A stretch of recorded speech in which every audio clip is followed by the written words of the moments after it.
থানার একজন পুলিশ আবার এই বিষয়টাকে লক্ষ্য করেছে। আরে কবুতরের পায়ের সাথে চিঠি বেঁধে লোকটা কি কোনো গোপন তথ্য আদান প্রদান করে নাকি দেখি তো।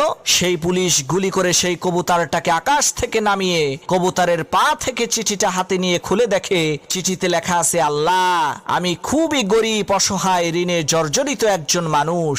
আমার 1 লক্ষ টাকা দরকার। তুমি আমাকে 1 লক্ষ টাকা দাও। তুমি তো আকাশে থাকো, এই কারণে এই কবুতরের মাধ্যমে তোমার কাছে চিঠিটা পাঠাইলাম। চিঠিটা পড়ে সেই পুলিশের মনে অনেক দয়া হলো। সে যখন তার থানার অন্যান্য সমস্ত পুলিশের কাছে এই বিষয়টাকে খুলে বলল, তখন থানার সমস্ত পুলিশেরা মিলে পরামর্শ করে সিদ্ধান্ত নিল তারা তাদের বেতনের টাকা থেকে কিছু টাকা দিয়ে সেই অসহায় লোকটাকে সাহায্য করবে। তো থানার সকল পুলিশের কাছ থেকে চাঁদা তোলা হলো।